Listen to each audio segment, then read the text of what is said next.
If you've recently had a total knee replacement surgery, you may be experiencing some pain, swelling, or loss of motion. In this video, I'll show you some simple massage techniques you can use at home to decrease pain and swelling and improve your range of motion. So the first one is going to help out with swelling as well as pain. And particularly if you have pain and swelling in your thigh or your calf, either above or below the knee replacement. Now you know that there was no surgery or no damage to this area, but when there's a lot of swelling in the knee, it can drain down particularly into your calf if you're hanging with your feet down that way.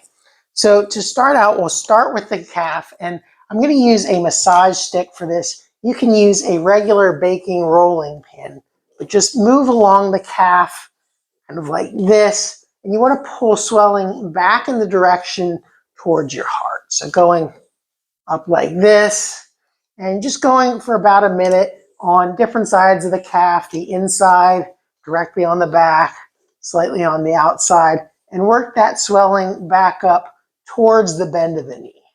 Then you're going to kind of pull back down into your hamstring like this, pulling it back up into the thigh that way. So you pull it back up to the knee, and then you pull it up further away from the knee. And again, the goal is to move it back towards the direction of your heart. Next, we'll move to the top of the thigh. And sometimes it is helpful to get the knee to relax a little bit more if you place a pillow underneath of it. And then you'll pull up the thigh like this, again, kind of pulling back towards the direction of your heart, going along the inner side of the knee and thigh, front, and then outside there. So that's the first technique. The second technique is a scar massage. And you do want to make sure that your surgical incision is fully healed before doing this. You don't want to pull anything apart.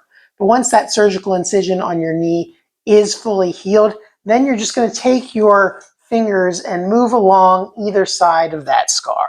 So if there's an incision running right down the middle of the knee, you're just going to move your fingers back and forth along it, kind of doing some cross friction along the scar, and then kind of going from each side of it. So massaging in little circles with your thumbs around on either side of the scar, trying to loosen the scar away from any tissue that may be lying underneath of it. If it does scar down onto your tendon or onto the muscle itself, it makes it much harder to bend your knee. So it's very important to get good scar mobility early in your rehab process. So that's the second technique. The third technique is more for stiff muscles. And this is particularly finding trigger points in your muscles. What you'll do is kind of move back and forth with your fingers. And I think it's easier to find these areas with your fingers. You can get a little better feedback with your fingertips. And once you find a sore or tender area, just kind of hold a gentle pressure there. This helps out with trigger points, particularly in your thigh muscles or your quadriceps that limit you from bending your knee.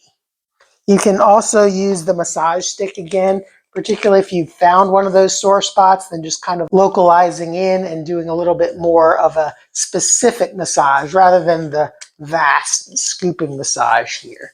When you're doing those specific ones, it is okay just to kind of roll back and forth over those trigger points if you find them.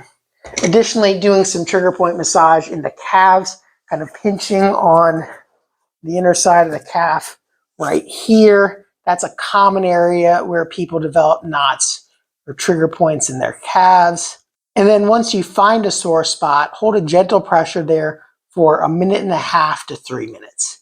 It does take a little bit of time for these to release, so be a little bit patient with it. Next, we'll move to the deeper calf muscle, a little bit further down. That's called your soleus. And to get to that one, you'll use your fingers on either side, kind of pressing in on both sides of the calf muscle, trying to trap the trigger point in between here. Now, note that if your calf is red, warm, or swollen, I would warn your doctor about that. You want to make sure that you don't have any blood clots in your calves. So if this is painful for you, just stop it and talk to your doctor about it. And then once you find a spot in your soleus, hold that pressure again 1.5 to 3 minutes. And then the final technique that we'll talk about is using a massage gun. I like the Bob & Brad X6 Pro Max for this one. It's got a metal head that gives you a very deep massage. Now note, I wouldn't use this within the first month of your surgery. And if you're within 3 months of your surgery, I'd probably talk to your doctor before using a massage gun. But if you're a little later down the road and you still feel like you just have some stiffness or a little residual pain, you can't bend as far as you'd like, then using a massage gun is a great option. So you'll turn the massage gun on, and then you use it in the same areas that you would for the other techniques. So kind of using it in the thigh, moving up and down. And if you find a knot or trigger point, hold pressure there for a little while. Probably don't need quite as long with the massage gun as you do manually, but hold there until you feel like that muscle lets up a little bit, and then find another area where it's sore and hold there for a period of time, and then move around again. You can also do that down on the calf, finding those sore spots down in the calf like we did manually before. So those were the massage techniques. I hope you did find those helpful. Now, if you do have some stiffness in bending your knee, you can't rely on massage alone. You will need to do some exercise along with it. And to learn tips to bend your knee better after a total knee replacement, check out this video over here. But before you go, if you found this one helpful, make sure to give it a like. And if you haven't already, subscribe to our channel so you get notified of our future tips. Thanks for watching, and I'll see you in the next one.